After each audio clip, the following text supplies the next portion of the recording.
El retrato del artista adolescente, por James Joyce. En el hogar llameaba una gran fogata roja, bien apilada contra el muro, y bajo los brazos adornados con hiedra de la lámpara estaba puesta la mesa de Navidad. Habían venido a casa un poco tarde, y sin embargo, la cena no estaba lista aún. Pero su madre había dicho que iba a estar en un periquete. Estaban esperando a que se abriera la puerta del comedor y entraran los criados llevando las grandes fuentes tapadas con sus pesadas coberteras de metal. Todos estaban esperando. Tío Charles, sentado lejos, en lo oscuro de la ventana. Dante y Mr. Casey, en sendas butacas, a ambos lados del hogar. Stephen entre ellos, en una silla y con los pies apoyados sobre un requemado taburete. Mr. Dedalus se estuvo mirando un rato en el espejo de encima de la chimenea, atusándose las guías de los bigotes, y luego se quedó en pie, vuelto de espaldas al hogar, y con las manos metidas por la abertura de atrás de la chaqueta, no sin que de vez en cuando retirara una para darse un último toque a los bigotes. Mr. Casey inclinaba la cabeza hacia un lado, sonriendo, y se daba golpecitos con los dedos en la nuez. Y Stephen sonreía también, porque ahora sabía que ya no era verdad que Mr. Casey tuviera una bolsa de plata en la garganta. Se reía de pensar cómo le había engañado aquel ruido argentino que Mr. Casey acostumbraba a hacer. Y una vez que había intentado abrirle la mano para ver si es que tenía escondida allí la bolsa de plata, había visto que no se le podía enderezar los dedos. Y Mr. Casey le había dicho que aquellos dedos se le habían quedado agarrotados de una vez que había querido hacerle un regalito a la reina Victoria, por sus días. Mr. Casey se golpeaba la nuez y le sonreía a Stephen, con ojos soñolientos. Mr. Dedalus comenzó a hablar. Sí, bien, bueno está. Oh, nos hemos dado un buen paseo. ¿No es verdad, John? Sí, no hay nada comparable a la cena de esta noche. Sí, bien, bien, nos hemos ganado hoy una buena ración de ozono, dando la vuelta a la punta. Vaya que sí. Se volvió hacia Dante y dijo: ¿Usted no se ha movido en todo el día, Mistress Riordan? Dante frunció el entrecejo y respondió escuetamente: No. Mr. Dedalus abandonó los faldones de su chaqueta y se dirigió hacia el aparador. Sacó de él un gran frasco de barro lleno de whisky y comenzó a echar lentamente el líquido en una botella de mesa, inclinándose de vez en cuando para ver si había vertido bastante. Después volvió a colocar el frasco en su cajón. Echó un poquito de whisky en 2 vasos, añadió algo de agua y volvió con ellos a la chimenea. John, una dedalada de whisky, dijo, únicamente para abrir el apetito. Mr. Casey cogió el vaso, bebió y lo colocó cerca de sí, sobre la repisa de la chimenea. Después dijo: Pues bien, no puedo dejar de pensar en cómo nuestro amigo Christopher fabrica. Le dio un ataque de risa y tos, hasta que pudo continuar. Fabrica el champán para la gente aquella. Mr. Dedalus se echó a reír ruidosamente. ¿Se trata de Christie?, dijo. Hay más astucia en una sola de aquellas verrugas de su calva que en toda una manada de zorras. Inclinó la cabeza, cerró los ojos, y después de haberse lamido a su sabor los labios, comenzó a hablar, imitando la voz del dueño del hotel. ¿Y pone una boca tan dulce cuando le está hablando a usted? ¿Sabe usted? Parece que le está chorreando la baba por el papo. Así Dios le salve. Mr. Casey estaba aún debatiéndose entre su ataque de risa y tos. Stephen se echó a reír al ver y escuchar al hotelero a través de la voz de su padre. Mr. Dedalus se colocó el monóculo, y bajando la vista hacia él, dijo con tono tranquilo y afable: ¿De qué te estás riendo tú, muñeco? Entraron los criados, y colocaron las fuentes sobre la mesa. Tras ellos entró Mistress Dedalus, quien una vez hecha la distribución de los sitios, dijo: Siéntense ustedes. Mr. Dedalus se adelantó hasta la cabecera de la mesa y dijo: Vamos, Mr. Riordan, siéntese usted. Volvió la vista hacia el sitio donde tío Charles estaba sentado, y le llamó: señor, que aquí hay un ave que está esperando por usted. Cuando todos hubieron ocupado sus sitios, colocó una mano sobre la cubierta de la fuente. Mas la retiró de pronto y dijo: «Vamos, Stephen». Stephen se levantó de su asiento y dijo el Benedicite: «Bendícenos, Señor, a estos tus dones, que de tu liberalidad vamos a recibir por Cristo nuestro Señor. Amén». Todos se santiguaron, y Mr. Dedalus, dando un suspiro de satisfacción, levantó la tapadera de la fuente, toda perlada de gotitas brillantes, alrededor del borde. Stephen contemplaba al pavo cebón que había visto yacer atado con bramante y espetato sobre la mesa de la cocina. Sabía que su padre había pagado por él una guinea en la tienda de Doom, en el Dorler Street, y recordaba cómo el vendedor había sobado y resobado el esternón del ave para mostrar su buena calidad, y también la voz del hombre cuando decía: «Lleve usted este, señor. Es cosa superior». ¿Por qué razón acostumbraba a llamar Mr. Barrett en Clonwes mi pava a su palmeta? Pero Clonwes estaba muy lejos, y el tibio y denso olor del pavo, del jamón y del apio se elevaba de los platos y de la fuente, y en el hogar llameaba un gran fuego rojo, bien apilado contra la pared de la chimenea, y la yedra verde y el acebo encarnado le hacían sentirse a uno tan feliz. Y luego, al acabarse la cena, entrarían el gran plum pudding, tachonado de almendras peladas, todo rodeado de llamitas azules oscilantes alrededor, de aquí para allá, y con su banderita verde flameante en la cima. Era su primera cena de Navidad, y pensaba en sus hermanitos y sus hermanitas, recluidos en el cuarto de los niños, esperando, como él tantas veces lo había hecho, a que llegase la hora del pudín. Su amplio cuello bajo y su chaquetilla de colegial le hacían extrañarse de sí mismo y sentirse más hombre. Y aquella misma mañana, Cuando su madre le había conducido a la sala vestido para misa, su padre se había echado a llorar. Era porque le había recordado a su propio padre, y tío Charles había dicho lo mismo. Mr. Dedalus cubrió la fuente y comenzó a devorar. Al cabo de un rato, dijo: «Vaya con el pobre Christie. Ahí lo tienes, doblegado con el peso de tanta truhanería.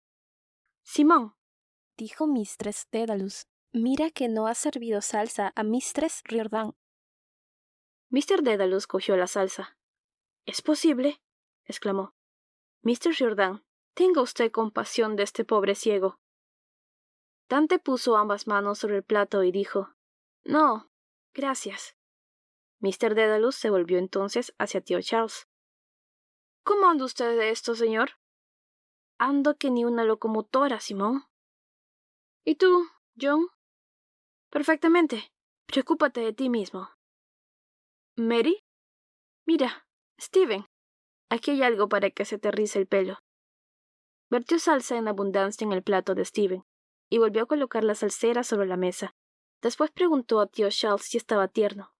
Tío Charles no pudo contestar porque tenía la boca llena, pero hizo signos con la cabeza de que sí lo estaba. «Ha sido una respuesta de primera», dijo Mr. Dedalus, «la que nuestro común amigo ha dado al canónigo. ¿Qué les parece?» «Yo no creí que le pudiera ocurrir otro tanto», dijo Mr. Casey. «Padre, yo pagaré los diezmos cuando ustedes dejen de convertir la casa de Dios en una agencia electoral», dijo Mr. Dedalus. «Una respuesta muy bonita», dijo Dante, «para ser dada a un sacerdote por cualquiera que se llame católico». «Ellos son los que tienen la culpa», dijo con tono suave Mr. Dedalus. El más lerdo les había de decir que se redujeran estrictamente a los asuntos religiosos. «Eso es religión también», dijo Dante. Cumplen con su deber previniendo al pueblo. «A lo que vamos a la casa de Dios», intervino Mr. Casey, «es a rogar humildemente a nuestro Creador y no a escuchar arengas electorales». «Eso es religión también», volvió a afirmar Dante. «Hacen bien. Están obligados a dirigir sus ovejas». «Pero, ¿es religión el hacer política desde el altar?», preguntó Mr. Dedalus. «Ciertamente», contestó Dante. «Es una cuestión de moralidad pública». Un sacerdote dejaría de ser sacerdote si dejara de advertir a sus fieles qué es lo bueno y qué es lo malo. Mistress Dedalus abandonó sobre el plato el cuchillo y el tenedor, para decir: «Por el amor de Dios, por el amor de Dios, no nos metamos en discusiones políticas en este día único, entre todos los días del año». «Me parece muy bien, señora», dijo tío Charles.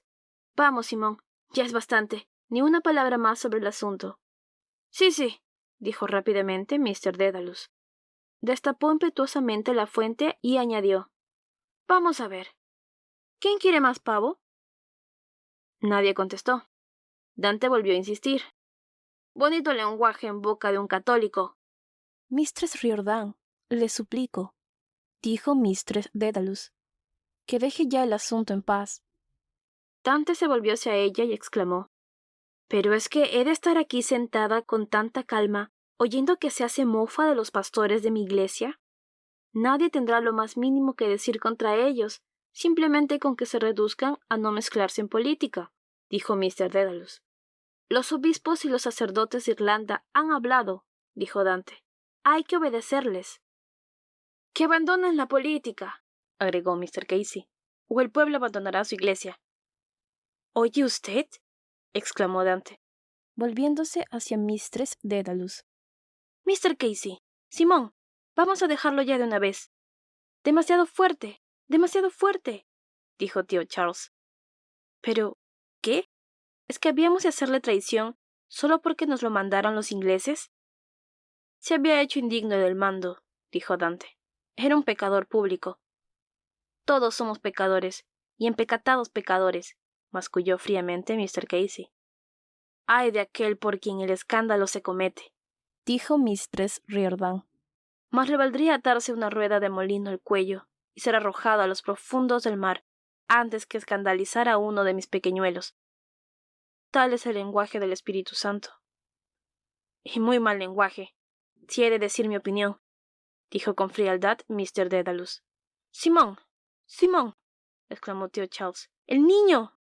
Sí, dijo Mr. Dedalus. «Quería decir, Estaba pensando en el mal lenguaje de aquel mozo de estación». «Bueno, perfectamente. Vamos a ver, Stephen». «Enséñame tu plato, Barbián». «Toma, cómete eso». Llenó hasta los bordes el plato de Stephen y sirvió grandes pedazos de pavo y chorriones de salsa a tío Charles y a Mr. Casey. Mistress Dedalus comía poco, y Dante estaba sentada con las manos sobre la falda. Tenía la cara arrebatada. Mr. Dedalus desenterró algo con el cubierto en el extremo de la fuente y dijo: «Aquí hay un pedazo suculento al que se le suele llamar el obispillo. Si alguna señora o caballero…» y sostenía un pedazo de ave en la punta del trinchante. Nadie habló. Se lo puso en su propio plato diciendo: «Bueno, no podrán ustedes decir que no se lo he ofrecido, pero creo que haré mejor comiéndolo yo mismo, porque no me encuentro muy bien de salud de algún tiempo a esta parte». Le guiñó un ojo a Stephen, y volviendo a colocar la tapadera, se puso a comer de nuevo. Todos permanecieron callados mientras él comía. Al cabo de un rato dijo: «Por fin ha acabado el día con buen tiempo, y ha venido la mar de forasteros a la ciudad». Todo el mundo continuaba callado. Volvió a hablar de nuevo. «Creo que han venido más forasteros este año que las últimas Navidades». Pasó revista las caras de los demás, y las encontró inclinadas sobre los platos, y como no recibiera respuesta, esperó un momento, para decir por fin amargamente: «Vaya, ya se me ha aguado la cena de Navidad». No puede haber ni buena suerte ni gracia en una casa donde no existe respeto para los pastores de la iglesia. Mr. Dedalus arrojó ruidosamente el cuchillo y el tenedor sobre el plato. «¡Respeto!», dijo. «¿A quién? ¿A Billy el morrundo? ¿O al otro tonel de tripas, al de Amarg? ¡Respeto!». «Príncipes de la iglesia», dijo Mr. Casey, saboreando despectivamente las palabras. «Sí, el cochero de Lord Leitrim», dijo Mr. Dedalus. «Son los ungidos del Señor», exclamó Dante. «Son la honra de su nación». «Es un tonel de tripas», prorrumpió sin miramientos Mr. Dedalus. «Bonita cara, sí, en visita. pero tendrían ustedes que ver al amigo altiborrándose de berzas con tocino un día de invierno. ¡Ye! ¡Johnny! Contrajo sus facciones hasta darles una apariencia de crasa brutalidad, mientras hacía un ruido hueco con los labios. Simón, de verdad que no debías hablar de ese modo delante de Steven. No está bien. Bien que se acordará él cuando sea mayor, dijo acaloradamente Dante. Bien que se acordará del lenguaje que oyó en su propia casa contra Dios y contra la religión y sus ministros. Pues que se acuerde también, gritó Mr. Casey dirigiéndose a Dante a través de la mesa, que se acuerde también del lenguaje con el que los sacerdotes y su cuadrilla remataron a Parnell y le llevaron a la sepultura. Que se acuerde también de esto cuando sea mayor. ¡Hijos de perra! Gritó Mr. Dedalus. Cuando estuvo caído se echaron sobre él, como ratas de alcantarilla, para traicionarle y arrancarle la carne a pedazos. Miserables perros. Y que lo parecen. Por Cristo, que lo parecen. Obraron rectamente, exclamó Dante. Obedecían a sus obispos y a sus sacerdotes. Honor a ellos. Vaya, que es verdaderamente terrible el decir que no ha de haber ni un solo día en el año, dijo Mistress Dedalus, en el que nos podamos ver libres de estas tremendas disputas. Tío Charles levantó ambas manos tratando de imponer paz y dijo: Vamos, vamos, vamos. Pero es que no se puede seguir teniendo nuestras ideas, sean las que fueren, sin usar esos modales y estas palabras gruesas. Verdaderamente que es una desgracia. Mistress Dedalus se inclinó para hablar a Dante en voz baja, pero Dante contestó levantando la voz: No me he de callar. Defenderé mi iglesia y mi religión, siempre que sean insultadas y escupidas por católicos renegados. Mr. Casey empujó rudamente su plato hasta el centro de la mesa, e hincando los codos delante de él, dijo con una voz ronca a su huésped: ¿Te he contado alguna vez la historia de aquel célebre escupitinajo? No, John, no me la has contado, contestó Mr. Dedalus. ¿No? Dijo Mr. Casey. Pues es una historia la mar de instructiva. Ocurrió no hace mucho tiempo en este mismo condado de Wicklow, en el cual nos encontramos ahora. Se interrumpió de pronto, y volviéndose hacia Dante, dijo con reposada indignación: Y le puedo decir a usted, señora, si es a mí a quien usted se refiere, que yo no soy un católico renegado. Yo soy tan católico como era mi padre y el padre de mi padre, y el padre del padre de mi padre. En aquellos tiempos, en que estábamos dispuestos a dar nuestras vidas antes que traicionar nuestra fe. Pues más vergonzoso aún para usted, dijo Dante, el hablar como usted lo hace ahora. La historia, John, dijo Mr. Dedalus sonriente. Conozcamos esa historia antes que nada. Católico, católico, repitió irónicamente Dante. El más empecatado protestante no hablaría con el lenguaje que yo he oído esta noche. Mr. Dedalus comenzó a menear la cabeza a un lado y a otro, canturreando a la manera de un cantor rústico. Yo no soy protestante, se lo repito a usted, dijo Mr. Casey, poniéndose arrebatado. Mr. Dedalus seguía aún canturreando y meneando la cabeza. Luego se puso a entonar con unos a manera de greñidos nasales. Oh, ustedes romano-católicos, que jamás asisten a misa. Volvió a coger de nuevo el tenedor y el cuchillo, y se dispuso a comer dando señales de buen humor, y mientras decía a Mr. Casey: Cuéntanos esa historia, John. Nos servirá para hacer la digestión más fácilmente. Stephen contemplaba con afecto la cara de Mr. Casey, el cual, desde el otro lado de la mesa, miraba con fijeza al frente, por encima de sus manos. A Stephen le gustaba estar sentado cerca de la lumbre, contemplando aquella cara sombría y torva, pero los ojos miraban benignamente, y la despaciosa voz resultaba grata al oído. Y entonces, ¿cómo era posible que atacase a los sacerdotes? Porque Dante debía de tener razón. Y sin embargo, había oído decir a su padre que Dante era una monja fracasada y que había salido del convento donde estaba, en Alleganis, cuando su hermano hizo dinero vendiéndoles a los salvajes baratijas y cacharros de loza. Tal vez esa era la razón por la cual se mostraba tan severa con Parnell. Y además, no le gustaba que él jugase con Eileen, porque Eileen era protestante, y cuando Dante era joven, había conocido niños que jugaban con protestantes, y los protestantes se solían burlar de las letanías de la Santísima Virgen. Torre de marfil, solían decir, casa de oro. ¿Cómo es posible que una mujer pueda ser una torre de marfil o una casa de oro? Pues, ¿quién tenía razón entonces? Y recordó aquella tarde en la enfermería de Clonwes, las aguas sombrías, la luz en la escollera y el gemido de pena de la muchedumbre al escuchar la noticia. Eileen tenía las manos largas y blancas, y una vez, jugando a uno de los juegos de niños, ella le había puesto las manos sobre los ojos, largas y blancas, y finas, y frías y suaves. Aquello era lo que era marfil, una cosa fría y blanca. Aquello era lo que quería decir torre de marfil. La historia es sumamente corta y muy interesante, dijo Mr. Casey. Sucedió un día en Arlow, en un día de frío glacial, no mucho tiempo antes de la muerte del jefe. Dios tenga piedad de su alma. Cerró con aire cansado los ojos e hizo una pausa. Mr. Dedalus cogió un hueso del plato y arrancó con los dientes un residuo de carne, diciendo: «¿Querrás decir antes de que lo mataran?» Mr. Casey abrió los ojos, suspiró y siguió adelante. Ello sucedió cierto día en Argyle. Habíamos ido allí a un meeting, y después del meeting tuvimos necesidad de abrirnos paso por entre la multitud para llegar a la estación del ferrocarril. Seguramente no has oído en tu vida un abucheo y unos alaridos semejantes.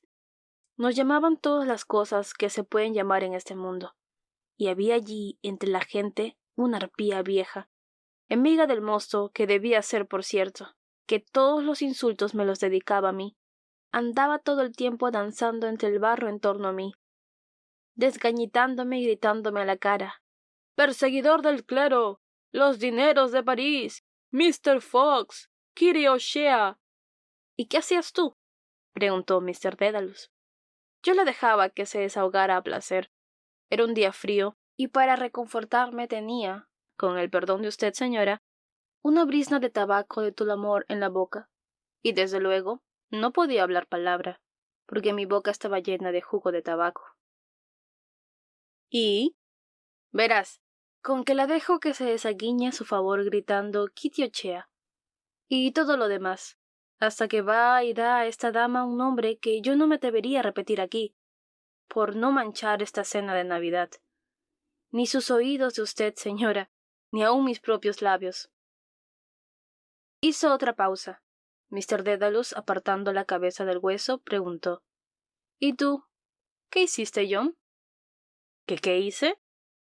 La vieja había pegado su cara a la mía para decirlo, y yo tenía la boca llena de jugo de tabaco. Con que me inclino hacia ella, y no hago más que hacer con la boca así. «Psst». Se volvió de lado e hizo la acción de escupir. Con que voy y le hago con la boca «psst», dirigiéndole bien la puntería hacia el ojo. Se aplicó una mano contra el ojo, imitando un alarido de dolor.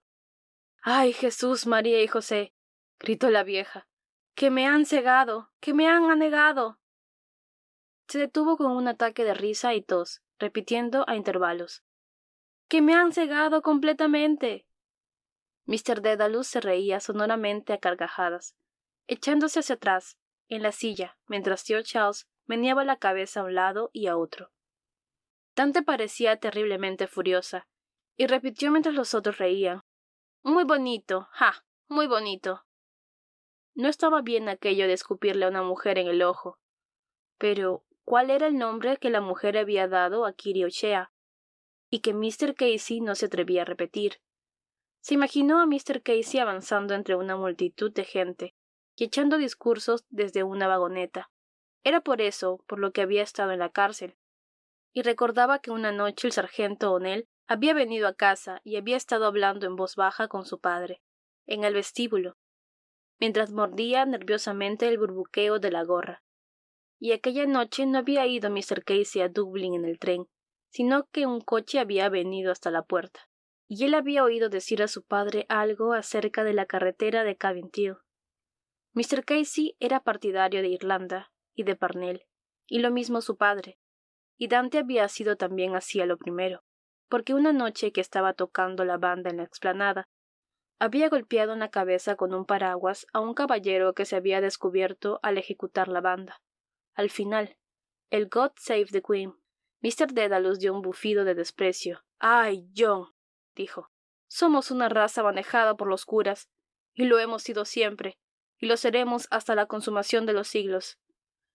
Dear Charles meneó la cabeza diciendo: «Mala cosa, mala cosa». Mr. Dedalus repitió: «Una raza gobernada por los curas y dejada de la mano de Dios». Señaló hacia el retrato de su abuelo, que pendía en la pared a su derecha. «¿Ves aquel valiente que está ahí encima, John?», dijo. «Fue un buen irlandés en aquellos tiempos en que se combatía sin esperanza de recompensa. Le condenaron a muerte acusado de pertenecer a la sociedad de los White Boys. Pues él acostumbraba decir de nuestros amigos, los curas, que jamás permitiría poner los pies a ninguno de ellos bajo el tablero de su mesa de comedor». Dante no pudo ya reprimir su cólera y exclamó: «Pues si somos una raza gobernada por los sacerdotes, debemos estar orgullosos de ellos. Ellos son la niña del ojo de Dios. No los toquen, dice Cristo, porque ellos son la niña de mi ojo». «Según eso, ¿no debemos amar a nuestro país?», preguntó Mr. Casey. «¿Y no hemos de seguir al hombre que había nacido para conducirnos?». «¿A un traidor a su patria?», replicó Dante. «A un traidor, a un adúltero. Los sacerdotes hicieron bien en abandonarle.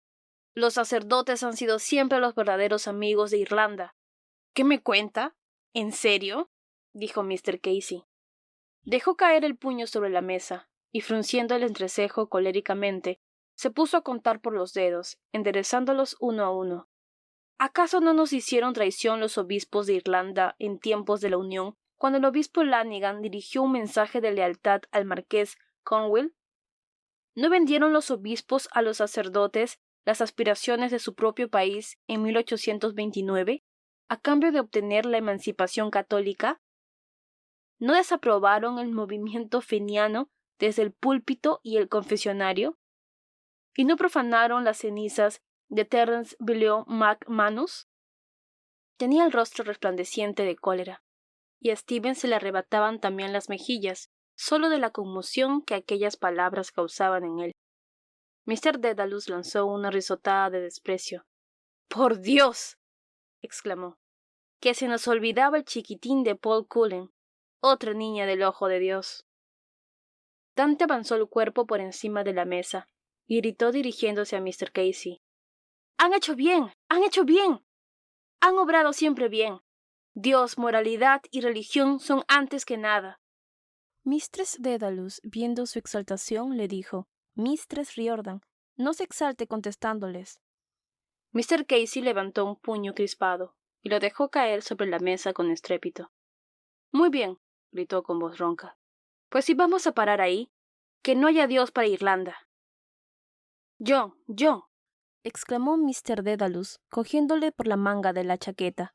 Dante, desde su sitio, con las mejillas trémulas, clavó sus ojos espantados en Mr. Casey. Este pugnaba por levantarse de la silla, y doblando el tronco en dirección a ella por encima de la mesa, gritó, mientras con una mano arañaba el aire delante de él, como si tratara de destruir una tela de araña: «¡Que no haya Dios para Irlanda! Es ya mucho Dios el que hemos tenido en Irlanda. ¡Afuera con él!». «¡Blasfemo! ¡Demonio!», chilló Dante, poniéndose en pie y casi escupiéndole el rostro. Dear Charles y Mr. Dedalus pugnaban por reducir a Mr. Casey de nuevo a su asiento, tratando de aplacarle, cada uno por su lado, a fuerza de buenas razones. Y él, con la mirada estática, lanzando llamaradas sombrías por los ojos, repetía: «¡Afuera con él, he dicho!». Dante empujó violentamente su silla hacia un lado y abandonó la mesa derribando el servilletero, que rodó lentamente por la alfombra, y fue a quedar inmóvil al pie de una butaca. Mr. Dedalus se levantó rápidamente y siguió a Dante hacia la puerta. Al llegar a ella, Dante se volvió de pronto con violencia, y clamó con las mejillas arrebatadas y trémula de ira: «¡Demonio de los infiernos! Le hemos vencido. Le hemos aplastado la cabeza. Enemigo malo. La puerta cerró de golpe tras ella. Mr. Casey, libertándose de los que le sujetaban, abatió repentinamente la cabeza entre las manos con un sollozo de dolor. «¡Pobre Parnell!», clamó. «¡Mi rey muerto!», y sollozó ruidosamente, amargamente. Stephen levantó la cara aterrado y vio que los ojos de su padre estaban llenos de lágrimas.